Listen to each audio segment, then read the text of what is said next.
Hello guys, ഇപ്പം നടന്നുകൊണ്ടിരിക്കുന്ന reality ഷോസിലെ ഏറ്റവും തള്ളിപ്പുള്ളി പരിപാടി ഏതാന്ന് ചോദിച്ചാൽ ബിഗ് ബോസ് എന്ന് നിങ്ങൾക്ക് പലർക്കും ഉത്തരം പറയാൻ പറ്റും.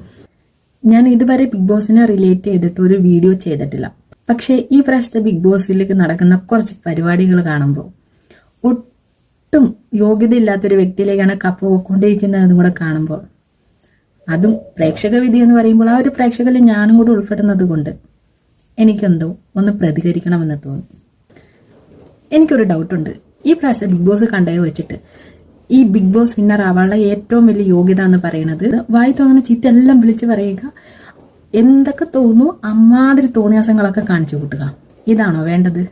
കഴിഞ്ഞ ദിവസം ഞാനൊരു വോയിസ് ക്ലിപ്പ് കേട്ടായിരുന്നു. ജിൻഡോയ്ക്ക് കപ്പ് കൊടുക്കാൻ പറ്റില്ല. അതിന്റെ റീസൺ എന്താന്ന് വെച്ചാൽ ജിൻഡോയെ കാണാൻ പട്ടിയെ പോലെ ഇരിക്കുന്നത്, ജിൻഡോ കറുത്ത നിറമാണ്, ജിൻഡോ ഒരു മണ്ടനാണ്, അങ്ങനെയുള്ള ഒരാൾക്ക് ഒരിക്കലും ബിഗ് ബോസ് വിന്നർ കപ്പ് കൊടുക്കാൻ പറ്റത്തില്ല. അല്ല, ഇങ്ങനെ കുറെ കണ്ടീഷൻസ് ഉണ്ടായിരുന്നെങ്കിൽ എന്തിനാണ് കുറെ ആളുകളെ വിളിച്ചിട്ട് സെലക്ട് ചെയ്ത് ആ ഒരു ബിഗ് ബോസ് ഹൗസിനകത്തേക്ക് ഇട്ടത്? ബിഗ് ബോസ് സ്ക്രിപ്റ്റ് ചെയ്ത് വെച്ചിട്ടുള്ള ആ ഒരു വിന്നറിന് വേണ്ടി മാത്രമുള്ളതായിരുന്നു ആ ഒരു ഷോ എങ്കിൽ ആ ഒരാളെ മാത്രം സെലക്ട് ചെയ്ത് ആ റൂമിൽ ഇട്ടാൽ മതിയായിരുന്നല്ലോ. കഴിഞ്ഞ ദിവസം അൻസിബ ഔട്ടായതോടുകൂടി ഏകദേശം കാര്യങ്ങളൊക്കെ ജനങ്ങൾ അറിഞ്ഞു തുടങ്ങിയിട്ടുണ്ട്.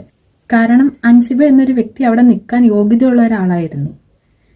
അതിനു മുന്നേ അൻസിബ മോർണിംഗ് ടാസ്കിൽ കുറച്ച് കാര്യങ്ങൾ പറയുകയുണ്ടായി. അത് കണ്ടപ്പോൾ തന്നെ ഏകദേശം തീരുമാനമായിരുന്നു അടുത്തൊരു എവിക്ഷനിൽ ഔട്ടാകാൻ പോകുന്നത് അൻസിബയാണ്. അതുപോലെ തന്നെ നടക്കുകയും ചെയ്തു. ആഴ്ചയിൽ ലാലേട്ടൻ വന്ന് പറയുന്ന ഒരു ഡയലോഗുണ്ട്. പ്രേക്ഷക വിധി അനുസരിച്ച് ഈ ഒരു കണ്ടസ്റ്റന്റ് ബിഗ് ബോസ് ഹൗസിനോട് വിധ പറയുന്നു. പ്രേക്ഷകർ ഇങ്ങനെ മണ്ടന്മാരെ പോലെ വോട്ട് ചെയ്തുകൊണ്ടിരിക്കുന്നു, എന്നിട്ട് അവർക്ക് തോന്നുന്ന ഒരാളെ അവിടെ പിടിച്ചിട്ട് അങ്ങോട്ട് എവിക്റ്റ് ചെയ്ത് വിടുന്നു. പിന്നെ എന്തിനാണ് ഈ പ്രേക്ഷക വിധി എന്നൊരു സെന്റൻസ് അവിടെ യൂസ് ചെയ്യുന്നതെന്ന് മാത്രം മനസ്സിലാവുന്നില്ല. ഇപ്പൊ ബിഗ് ബോസിന്റെ തലപ്പത്തിരിക്കുന്ന ഒരു 3 വ്യക്തികൾ നല്ലപോലെ എയറിൽ പറന്നു നടക്കുന്നുണ്ട്. ഹാഫിസ്, അർജുൻ, റിയ.